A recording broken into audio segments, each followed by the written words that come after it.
for my introductory kinesiology webinar is Skull Fracture by Kinesiology of Taylor's College Canadian Premium. Let's understand the skull. The skull is made out of two parts, the cranium and the facial bone. The cranium is the most superior of the body and is made out of 8 bones.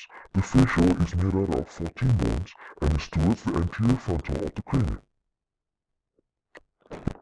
The child has an object thrown at his face. No doubt, it may be a soft pillow, but it has enough of force to push him over.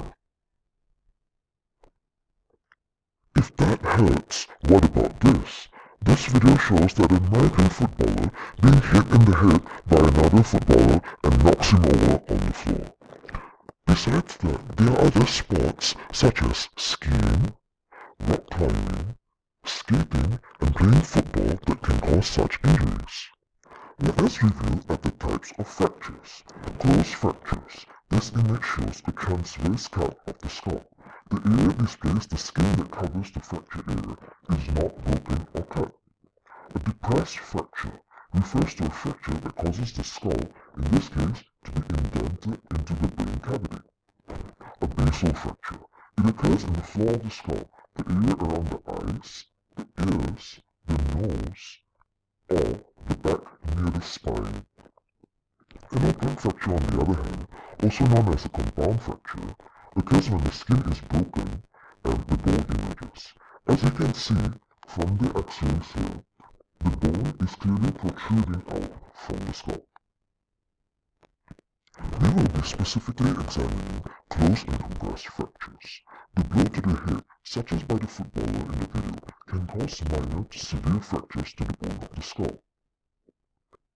Some of the possible muscles involved are the right frontalis, right temporalis, right occipitalis.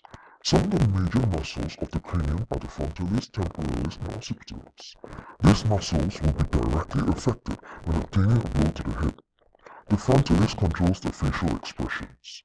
The temporalis controls the contractions that result in elevation and protrusion of the mandible. The occipitalis controls the movement of the scalp back. What are the complications? The complications are high pressure. High pressure is caused due to inflammation of the brain, which is called intracranial pressure. If the pressure is not relieved, it can cause herniation of the brain.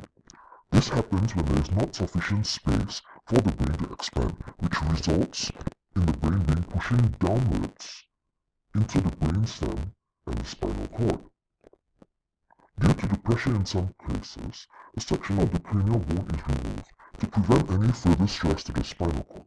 If the pressure is not relieved, the person can be possibly subjected to defects of the brain functions, such as intellect and thinking skills, that is controlled by the frontal lobe. This section of the bone that is removed is often kept in the abdomen, which is rich in blood flow, and to maintain sterility until the inflammation reduces. Time to heal from the fractures. Healing time is very subjective, as it depends on how fast the individual is able to recover. The healing period can start from 1 month onwards up to 10 months or more, depending on the severity of the fracture.